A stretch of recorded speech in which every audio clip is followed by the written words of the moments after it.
Real quick, just to round out our conversation, is there anything else you'd like to point out from the bracket that's important for Auburn, or just anything you're interested in talking about in the bracket? I'm not a person that's an SEC homer. I'm not. I really either. don't care about if you're an SEC team wins or loses, as long as whoever they win or lose against helps Auburn. I really don't care. But to have 14 teams in it is unbelievable. That is a record. It is truly surprising to me that Auburn came out of that regular season with 3 losses. Is that right? 15-3 and conference champions. That is successful in itself. And I think you have to echo what Bruce Pearl said. No matter what happens here in the postseason, the fact that there are 14 SEC teams in that are all deserving is really impressive. So besides that, I think I could easily see the final four of the SEC tournament as the final four in San Antonio, and that would make me laugh really hard.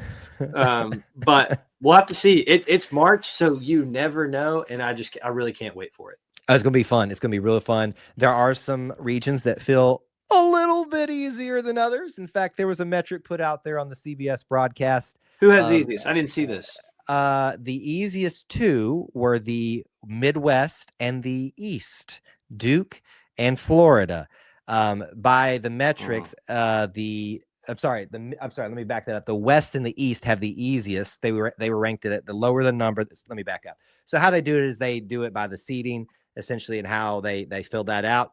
Auburn, like 1 through 64. Essentially, the lower the number, the harder the region in theory. Auburn had a 31. The West had a 36, the East had a 36, and the Midwest had a 33. So we got the hardest. We got the hardest, and we're the number 1 overall seed, who is supposed to have the easiest path to victory because we've earned it throughout the year. I got no words.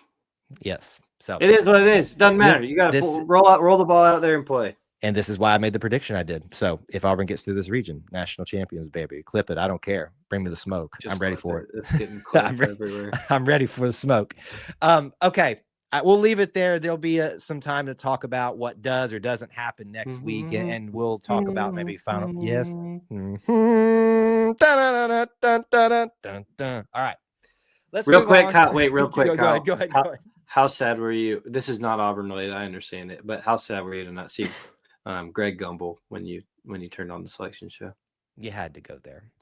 Dude, it's sad. I had forgotten about it, and then they started the broadcast. Me too. With that, and I said, I've been so excited for this, and now y'all have made me just so sad about this. Well, I was glad they acknowledged it. You have to, but it's just that's for our age. That's what I mean. That's all we've known.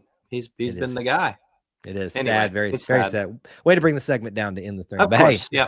Trying to get away from your bold take there. Hey, bold takes, man. You got to be bold in March. It's the madness after all, and certainly there seems to be some madness going around on my end. National champions, if they get out of the region, baby, mark it, book it. I don't care. Bring me the smoke. Sharpie, bring me the smoke. I don't care.